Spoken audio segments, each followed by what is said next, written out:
생각을 말씀으로 채우라, 생각을 말씀으로 채우라 라는 제목으로 함께 은혜를 받으려 합니다. 그리스도인들은 고난 앞에서 볼 때 비로소 믿음의 진가가 드러납니다. 고난을 통해 그 믿음이 어떤 믿음인지가 명확하게 드러납니다. 그동안의 삶의 헌신과 수고가 사람에게 보이려고 하는지 하나님에게 보이려고 하는지 그 믿음의 내용이 결정되어지죠. 사람들로 말미암아 오해받고 비난받고 공격을 당할 때 그 믿음이 그의 삶의 내용을 결정하게 되어집니다. 그런데 그 고난 가운데 이길 수 있는 힘은 말씀이지요. 바로 미리 들은 말씀이 고난을 이기게 합니다. 먼저 들었던 그 말씀이 내 안에 근육이 되고 힘이 되어 이때를 위한 믿음이다. 그 믿음을 통해 고난을 이겨내게 되는 것이지요. 오늘 본문이 그런 내용입니다. 바울이 이제 예루살렘 교회 야고보의 중재로 어느 정도 마무리가 되는 것 같은데 어느 순간 아시아에서 온 어떤 사람들이 바울을 보고 무리를 막 충동하기 시작하는 겁니다. 그리고 막 소리치기 시작하는 겁니다. 여러분, 우리와 함께 힘을 합세해 주십시오. 저 바울이 우리 민족, 우리 유대인과 우리 율법과 이곳 이 성전을 거스려서 사람들을 가르칩니다. 저 바울이 이 이방인들 성전에 들어가서 성전을 더럽힙니다 라고 소리치기 시작합니다. 그 아시아에서 온 사람들이 그렇게 소리친 정확한 이유는 정확한 사실이 아니라 그냥 그 생각들이었어요. 에베소 사람 드로비모와 함께 시내에 있는 것을 보고 그 사람들이 성전에 들어갔다 생각했기 때문이었거든요. 그리고 그것이 작은 불씨와 같은 그들의 생각이 커지기 시작하더니 어느새 온 도시가 소란하기 시작합니다. 온 도시가 크게 요동치기 시작하는 거예요. 그리고 사람들이 바울을 죽이려고 몰려들기 시작합니다. 예루살렘의 소요 사태에 휘말리게 된 것입니다. 그때 예루살렘 성내가 훤히 보이는 로마 수비대가 있는 안토니오 요새에 있던 로마 천부장이 그 소문을 듣고 급히 내려오지요. 그리고 그 천부장이 올 때 많은 사람들이 군중들이 바울을 치는 것을 그치게 됩니다. 그리고 바울이 누구며 왜 그랬는지 이유를 물을 때 아무도 그 일을 모르는 거예요. 어떤 사람은 이 말하고 어떤 사람은 저 말하고 정확한 이유조차 모르는 상황이 된 겁니다. 그러면서 바울은 이미 거의 실신할 정도로 많이 맞게 되었고 바울은 들것에 의해 들려갑니다. 그리고 사람들이 쫓아오는 내용, 그게 오늘 내용의 전체의 줄거리입니다.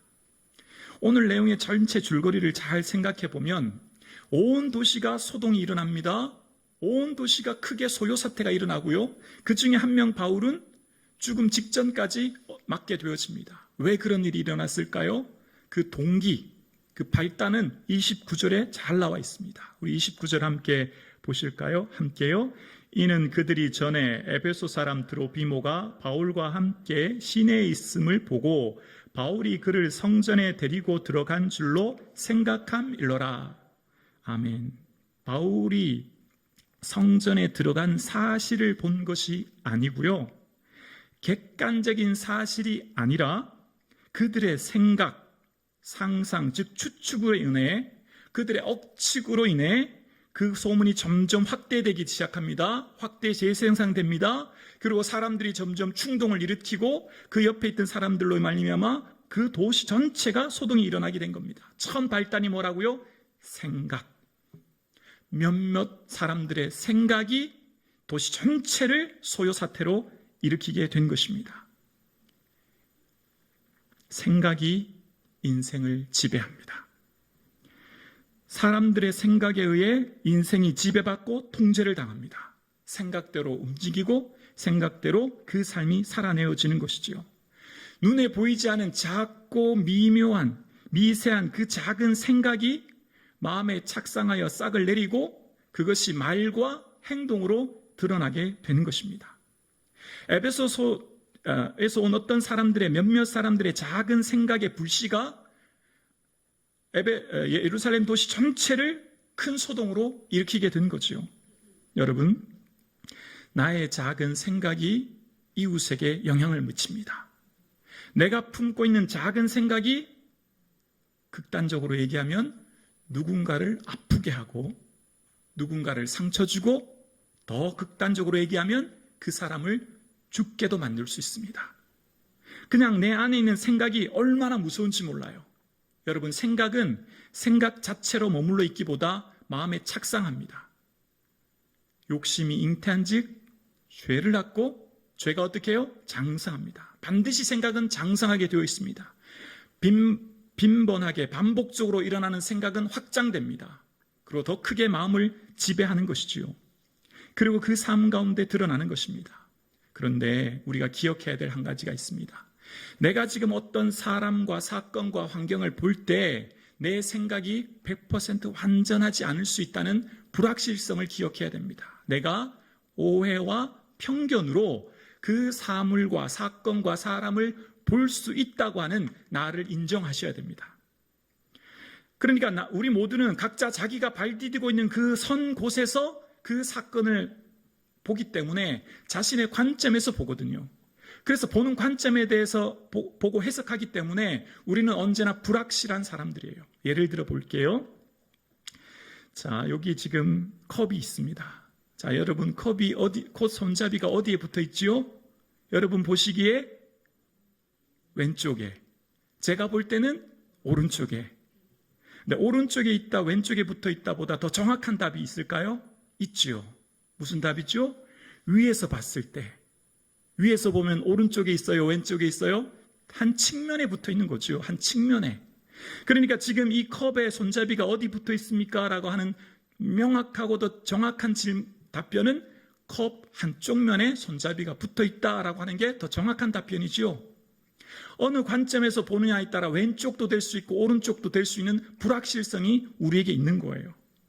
우리는 어떤 것을 판단하고 볼 때 제일 먼저 생각하지요. 근데 내가 지금 생각하는 게 불확실할 수 있는 겁니다. 왜냐하면 우리는 부분적으로 알고 편협적으로 알기 때문에 전체를 보지 못하는 육체를 입은 제한성을 가지고 있기 때문이에요. 오늘 본문에 도시 전체가 큰 소동이 일어난 것은 에베소에서 온 몇몇 사람들의 뭐죠? 생각 때문이에요. 뭐뭐 한 줄로 생각하밀러라 라고 하는 게 사도행전은 2번 등장합니다. 뭐뭐 한 줄로 생각하밀러라 라고 하는 게 첫 번째는 빌립보 감옥에 있을 때 지진 후에 빌립보 감옥에 있던 간수가 이런 말을 해요. 사도행전 16장 27절에 보면 간수가 자다가 깨어 옥문이 열린 것을 보고 현상을 보았어요. 옥문이 열리고 지진이 나는 것을 어떻게 보았죠? 그 다음 반응입니다. 죄수들이 도망한 줄로 생각하고 뭐 했죠? 다 도망갔다 생각한 거예요. 그리고 어떻게 해요? 칼을 들어 자살하려고 생각한 거예요. 옥문이 열렸으니 죄수들이 도망가는 거 어떻게 해요? 당연한 일이죠. 상식적인 일이에요. 누가 그 안에 남아있겠습니까? 다 도망갔다 생각하죠. 그러나 그 생각은 부분적인 생각이었어요. 오해였죠. 다 알지 못하는 거였죠. 바울과 실라는 그 자리에 남아 있었지요. 그리고 그에게 바울과 실라를 통해 구원을 얻게 하지요.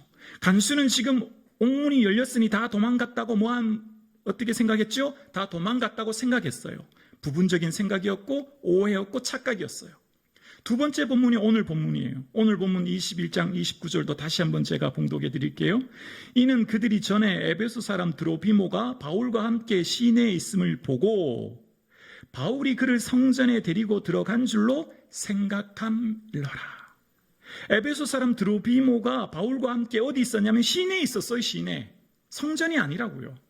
그런데 그들은 지금 그 생각 속에, 착각 속에, 억측 속에 그가 성전에 드로비모를 데리고 갔다라고 생각하고 그 생각이 확대되어 언어와 행동으로 드러났기 때문에 그 도시 전체가 어려움을 당한 것입니다. 성령과 사단의 일하는 방식에 공통점이 있어요. 성령도 이 방식을 통해 일하시고 사단도 이 방식을 통해 일합니다. 일치되는 한 가지 항목이 있어요. 뭘까요? 생각입니다. 성령도 생각을 통해 우리에게 말씀하시고 사단도 생각을 통해 우리를 고통스럽게 하는 거예요. 마귀가 벌써 시몬의 아들 가룟유다의 마음에 예수를 팔려는 생각을 넣었다라고 요한복음에 말합니다. 가룟유다 마음속에 예수를 팔려는 뭘 넣었다고요? 생각을 넣었어요. 처음에 바로 가룟유다가 예수를 팔려고 하지 않았고요. 작은 생각이 마음에 착상해요.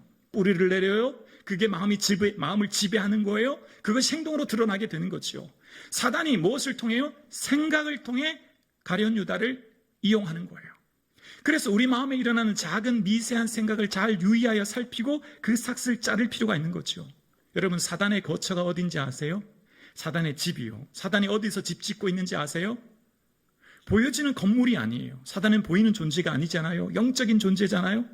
사단은 여러분의 생각 속에 집을 지어요.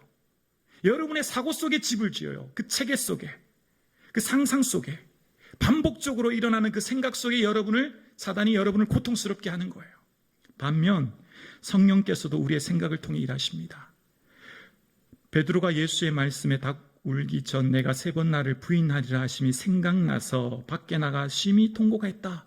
마태복음 26장에 보면 베드로가 예수님의 말씀이 어떻게 되었냐면 생각난 거예요. 닭 울기 전에 주님을 부인할 거라는 그 생각이 나서 바울은 나가서 통곡하고 회개하여 새로운 기회를 얻게 되는 거죠. 성령도 우리 마음속에 생각을 집어넣는 거예요. 그래서 우리에게는 늘 항상 매 순간마다 잘 생각을 분별해야 합니다. 지금 내가 어떤 생각을 하고 있는지, 그 생각의 내용이 무엇인지, 그 출처가 어디 있는지를 분별해야 돼요. 그 생각이 예수님과 점점 가까워지게 하는 것인지, 공동체에 더 유익을 끼치는 것인지, 아니면 주님과 더 멀어지게 하고 공동체를 어렵게 하는 생각인지, 나를 고통스럽게 하는 생각인지를 생각해 보셔야 합니다. 하루의 고통과 기쁨은 여러분의 생각에 좌우됩니다. 미세한 생각이 나의 하루를 끊임없이 고통 속에 머무르게 하고 그 작고 보잘것없는 보이지 않은 생각이 하루를 기쁨으로 충만하게 만들기도 하는 거예요. 인생은 생각에 의해 오늘이, 생각에 의해 내일이 만들어지는 겁니다. 그래서 우리의 생각의 내용을 잘 살피기 위해서는 조금 더 넓은 개념의 마음그릇을 잘 살피셔야 합니다. 마음이 샘이라면 샘에서 솟아나는 우물이 생각이라고 할 수 있지요.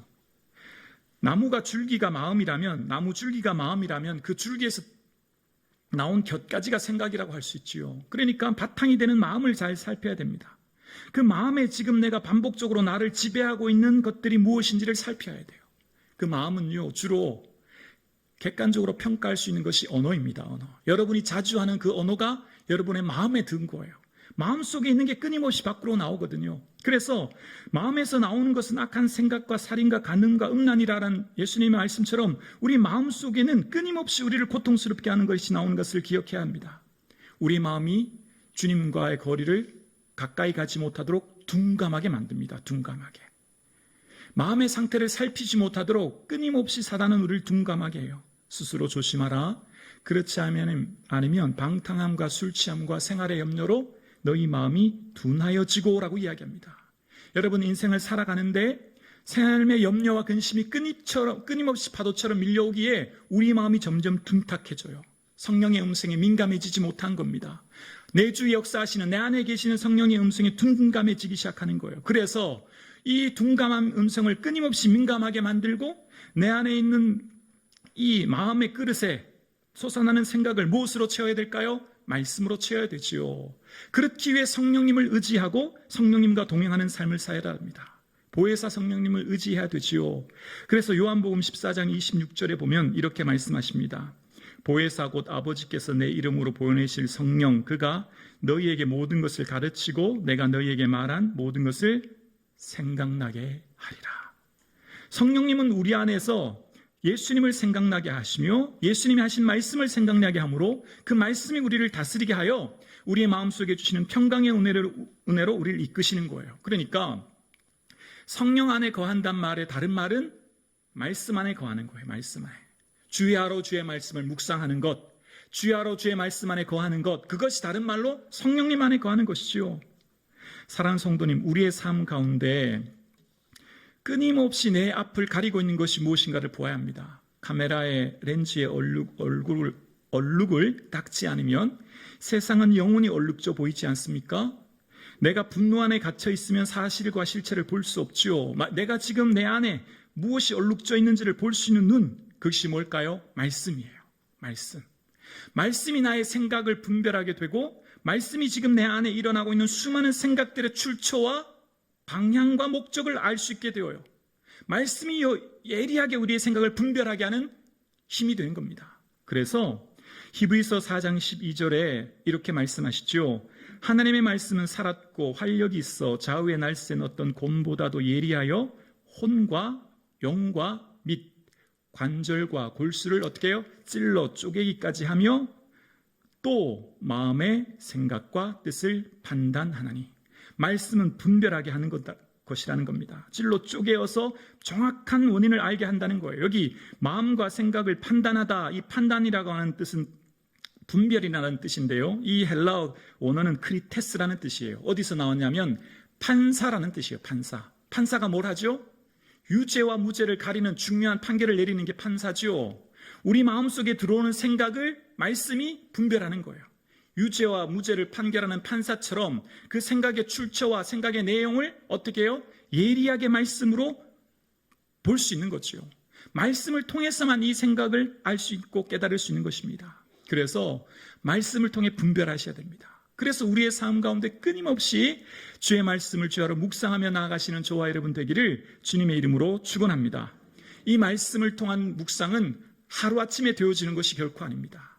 우리의 영성은 끊임없는 훈련과 준비로 성장해 나가는 것입니다. 여러분, 몸이 건강해지려면 헬스장 가셔야 되지요. 아니면 산책하든지 무슨 근육 운동을 하셔야 되잖아요. 시간을 투자하고 시간을 반드시 그 시간을 확보하셔야 돼요. 몸이 건강하려면.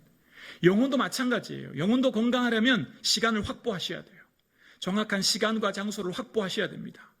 그 확보된 시간 안에 말씀을 통해 내 내면을 성찰하고 나를 살펴볼 수 있는, 분별할 수 있는 시간이 필요한 거예요.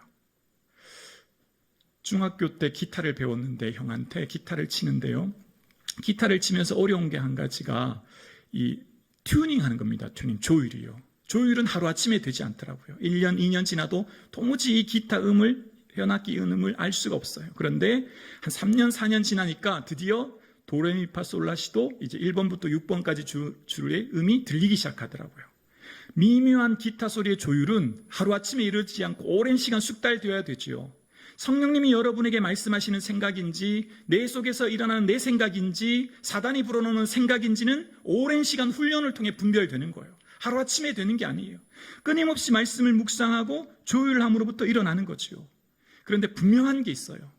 우리의 내면을 성찰하고 내 내면의 거울을 통해 세상을 보는 그 힘은 예수님을 아는 만큼 나를 알고 세상을 알 수 있어요. 예수님을 아는 만큼 더 예리하게 분별할 수 있어요. 예수님을 아는 그 암과 경험만큼 내 삶에 구체적으로 삶을 분별하고 판단할 수 있는 눈이 생기는 겁니다. 제 첫째 아이가 초등학교 2학년 때 이제 아침에 제가 첫째 아이를 데리고 늘 학교에 초등학교 등교시키고 저는 교회로 출근했거든요. 부교육자 때. 이제 아침에 첫째 아이를 겸비 엄마가 가방을 매주면서 겸비 학교 잘 갔다 와. 그러니까 겸비가 엄마한테 이렇게 얘기했대요. 엄마 우리한테 미안하지도 않아. 이렇게 얘기했대요. 뭔 말인지 잘 모르죠. 아빠는 출근하고 나는 이렇게 힘들게 학교 가는데 엄마 맨날 집에서 놀잖아. 그 의미가 담겨 있는 거예요. 초등학교 2학년 눈에 볼 때 엄마는 집에 맨날 논다고 생각하는 거예요. 주부가 얼마나 바빠요. 맞죠? 엄청 바빠요. 아는 만큼 판단하게 되는 거예요. 아는 만큼 생각하는 거예요. 내가 지금 생각하는 것은요, 내가 아는 정보, 지식의 범위 안에서 생각하고 판단해요. 그래서 우리가 지금 나를 아는 것은요, 결코 나는 나를 알 수 없어요. 나는 나를 알기가 얼마나 어려운지 몰라요. 모든 사람이 다 자기가 잘났는걸요. 진짜요. 다 자기가 잘났어요. 제가 얼마 전에 잠깐 바람 쐬러 커피숍에 갔더니 커피숍에서 책을 읽고 이렇게 있는데 옆에 어떤 아줌마들이 막 한참 동안 얘기하는데 가만히 듣고 있으니까 집자랑. 아파트를 샀는데 얼마가 올랐니? 뭐 어떠니? 그 얘기를 하고요. 옆쪽 테이블에 또 다른 분들은요, 남욕하더라고요. 남욕. 그 사람이 아직도 우리 회원에 가입할 자격이 안 되는데 그 회장은 왜 넣어줬는지 모르겠냐고 그러고 자랑하든지 욕하든지. 세상 사람들 말은 대부분 그거더라고요. 여러분, 우리의 삶의 본질은, 우리의 삶의 이 본성은 되게 악해요. 그래서 내가 나의 허물을 몰라요. 볼 수 없어요. 그래서 남이 내 허물을 얘기하면 자존심 상해요. 기분 나빠요. 네가 뭔데 이렇게 돼요. 그래서 우리는 늘 예수님을 알아갈 때 나를 알게 되는 것입니다. 그래서 예수님을 깊이 아는 것이 얼마나 중요한지 몰라요. 여러분, 현재 여러분의 영적인 상태는 어떻습니까?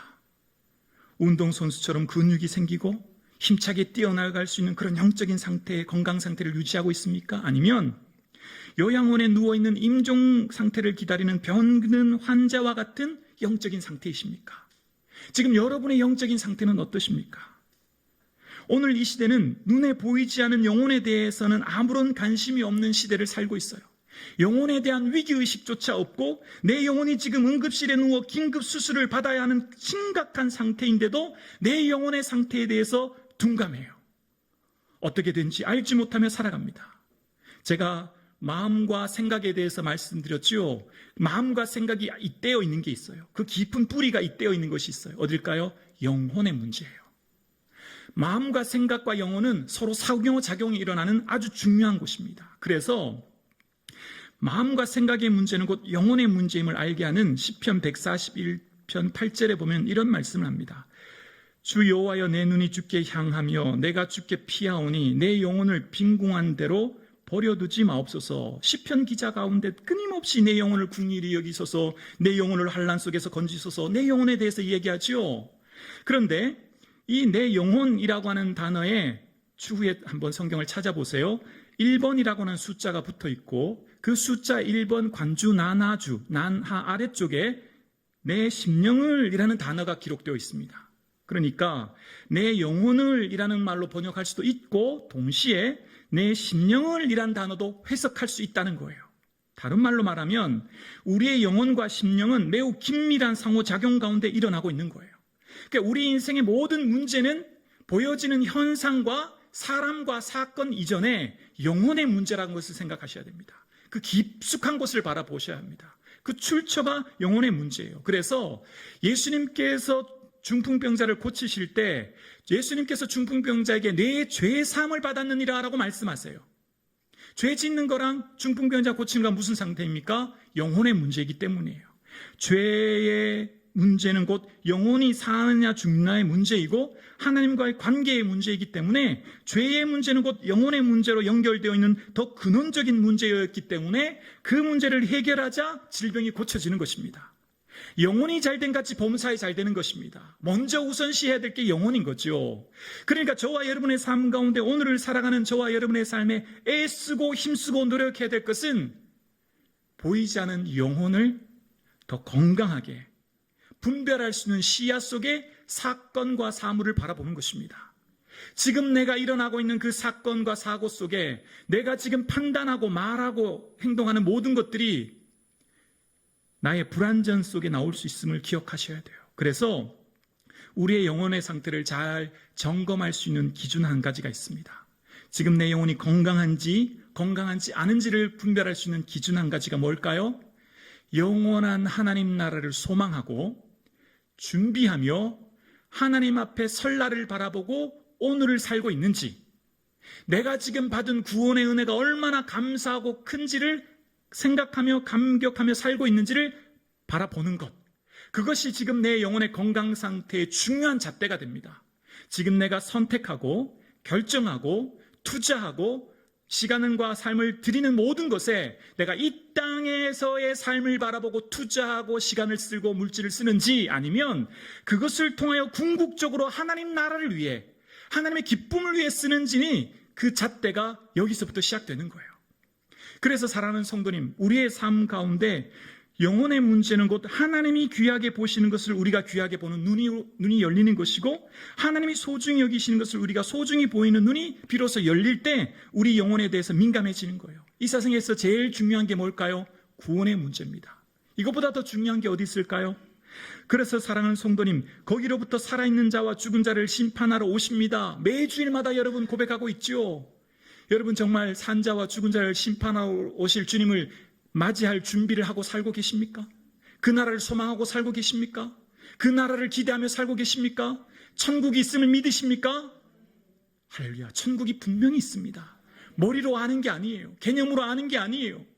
이것은 삶으로, 경험적으로 내 삶의 순간마다 하나님 나라를 사모하며 살아가는 것. 천국을 믿는 사람은 천국을 준비하게 되어 있습니다. 천국을 믿는 사람은 오늘 나의 결정과 선택이 천국을 위한 선택과 결정을 하며 사는 것입니다. 비록 내 삶의 고난과 곤고와 어려움이 오지만 그 관점으로 사건과 사물과 사고를, 고난을 재해석하는 거예요. 그게 바로 영적인 눈으로 세상을 보는 것이죠. 사랑하는 성도님, 익숙함으로 타성에 젖은 신앙생활 가운데 기대 없는 형식적인 예배와 기쁨 없는 의무감으로 갖는 봉사, 타인을 의식하는 헌신을 하고 있지는 않으십니까? 나의 영적인 상태에 대해 나태함 속에 나 자신에 대해서 관대하며 타협하지만 타인의 신앙생활은 엄격한 기준과 잣대로 비난하며 살고 있지는 않습니까? 자기 자신을 기만하며 오늘을 살고 있지는 않습니까? 내 영적인 상태를 외면한 채, 내 영적인 상태는 어떠한지도 모른 채 오늘 나는 육신과 보이는 것들만 추구하며 살고 있지는 않습니까? 오늘 우리에게 너무너무 중요한 한 가지가 있습니다. 바로 거듭남의 문제입니다. 물과 성령으로 거듭남, 이것보다 더 중요하고 시급한 문제는 우리에게 없는 것입니다. 거듭남이라는 의미는 위로부터라는 의미예요. 위로부터. 하나님의 성령으로부터 위로부터 난다는 거예요. 우리는 모두가 땅을 발디디고 살아요. 땅에서부터 하늘을 봅니다. 땅에서부터 산을 보고, 땅에서부터 구름을 보고, 땅에서부터 사람을 봐요. 땅이라는 한계 속에 갇혀있기 때문에 우리의 시야는 불완전해요. 완전히 알 수 없지요. 산 너머 그 뒤의 세상을 알 수 없고 건물 뒤의 세상을 알 수 없어요. 그러나 이 사람의 시야가 위로부터의 시야를 가져야 합니다. 위로부터 하나님의 관점, 위로부터 아래를 보는 거예요. 하늘로부터 땅을 보는 거예요. 위로부터 보는 이 관점은 하나님의 관점으로 세상을 보면 산도 높은 건물도 평면으로 보이죠. 걸릴 것이 없지요. 위로부터 아래로 보는 관점은 다른 말로 시간을 과거, 현재, 미래로 우리의 시간을 보는 게 아니라 미래의 종말부터 현재를 바라보는 거예요. 다시 말하면 천국에서 오늘을 바라보는 거예요. 나는 이미 들어갈 그 하나님 나라인 천국에서 그 하나님 나라에서 거슬러 오늘을 바라보는 것입니다. 천국에서 오늘을 바라볼 때 지금 나의 삶이 정확하게 해석되는 거예요. 뭘 위해 사는지가 보이는 거예요.